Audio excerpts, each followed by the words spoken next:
Imagina una escalera de piedra, alta, empinada. En la cima, un sacerdote espera. En su mano, un cuchillo de obsidiana.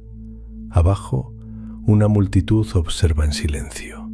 Nadie grita, nadie huye, porque para ellos lo que está por ocurrir no es un crimen, es una ofrenda. Y el destino del mundo depende de ella. Hace unas semanas te mostré un día normal en Tenochtitlán, la ciudad sobre el agua, las chinampas, el mercado de Tlatelolco, la belleza, el orden, la calma. Y ustedes, miles de ustedes, dejaron la misma pregunta en los comentarios. ¿Y los sacrificios? ¿Y el Tzompantli? ¿Y el canibalismo? Tenían razón. Esa historia estaba incompleta, porque toda gran civilización tiene dos caras. Y hoy vamos a ver la otra, no con miedo, no con juicio, solo con la verdad.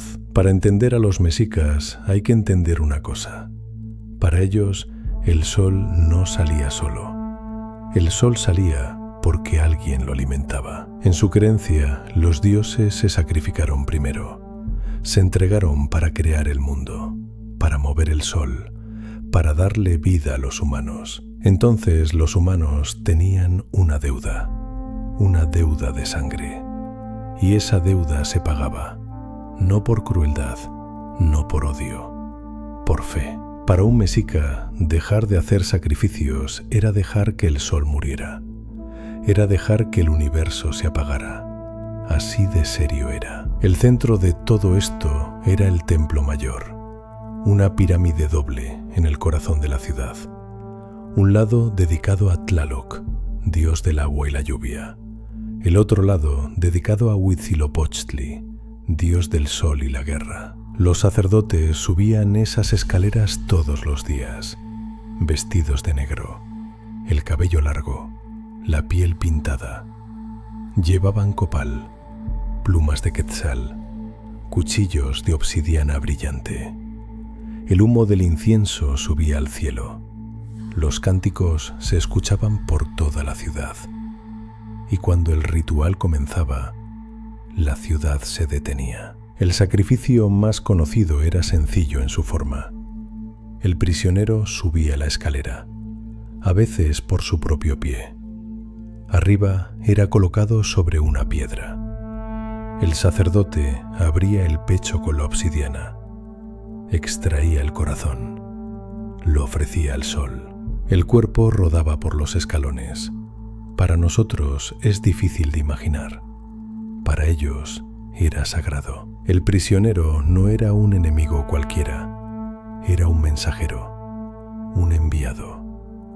Muchos morían creyendo que iban directo al paraíso del sol, un honor reservado para guerreros y elegidos. Pero faltaba un elemento. ¿De dónde salían los prisioneros? Aquí aparece uno de los conceptos más extraños del mundo mexica. Las guerras floridas no eran guerras de conquista, no eran guerras por territorio, eran guerras acordadas. Los mexicas y sus vecinos, como los tlaxcaltecas, pactaban fechas.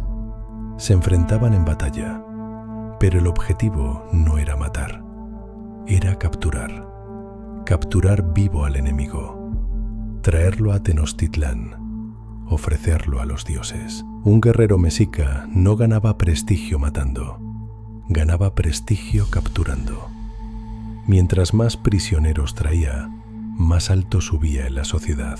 La guerra para ellos era también un ritual, y sobre ese ritual se levantaba el monumento más impactante de la ciudad, el Tzompantli, el muro de cráneos, una estructura enorme cubierta de cráneos humanos, miles de ellos, ordenados, alineados, expuestos al sol. Cuando los españoles llegaron en 1519, lo vieron y quedaron en shock.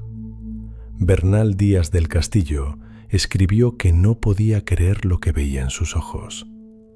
Calcularon decenas de miles de cráneos. Hoy, La arqueología lo ha confirmado. En 2017, excavaciones en el centro de Ciudad de México encontraron la Huitzompantli, más de 600 cráneos en solo una sección.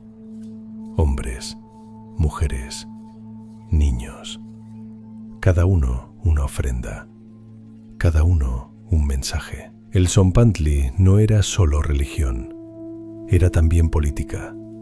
Era un recordatorio visible para cualquier visitante. Esta ciudad tiene el favor de los dioses. Esta ciudad es poderosa. No se metan con ella. Ahora un tema incómodo. El canibalismo ritual. Sí, existía. Pero no como muchos lo imaginan. No era comida diaria. No era hambre. Después de ciertos sacrificios, partes del cuerpo del ofrendado eran consumidas, pero solo por ciertas personas. Nobles, sacerdotes, el guerrero que había capturado al prisionero, y se hacía con maíz en una preparación ceremonial. Muchos historiadores creen que de ahí nace una receta que todavía existe hoy. El pozole. En su origen ritual se preparaba con carne humana. Después de la conquista, la carne fue reemplazada por cerdo, y así llegó hasta nuestros días. La mayoría de la gente que come pozole no tiene idea de este origen, pero la historia está ahí, silenciosa, detrás de cada plato. Hay algo más que debo corregir del video anterior. Les dije que en Tenochtitlán el aprendizaje ocurría solo en la vida diaria.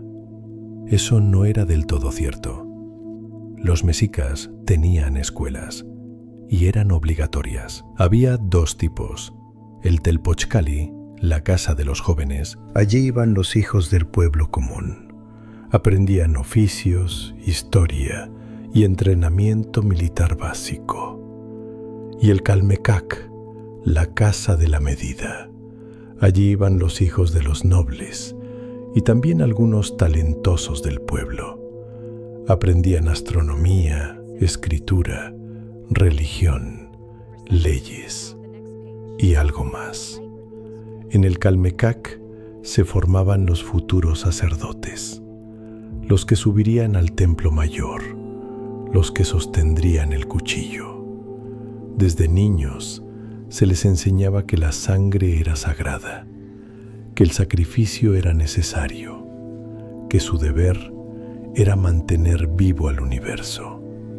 No eran monstruos, eran personas formadas desde la infancia en una visión del mundo completamente distinta a la nuestra.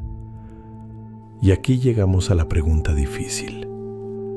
¿Cómo juzgamos todo esto? Es fácil mirar hacia atrás y decir ¡qué horror! Pero los mexicas no se veían a sí mismos como crueles. Se veían como guardianes del equilibrio cósmico.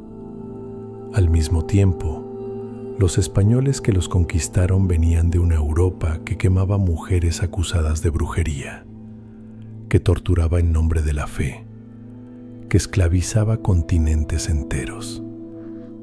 Ningún lado tiene las manos limpias. La historia humana está llena de luz y de sombra. Tenochtitlán no es una excepción, es un espejo. Entonces, ¿qué era Tenochtitlán realmente? Una ciudad limpia, ordenada, con mercados, escuelas, chinampas y poesía.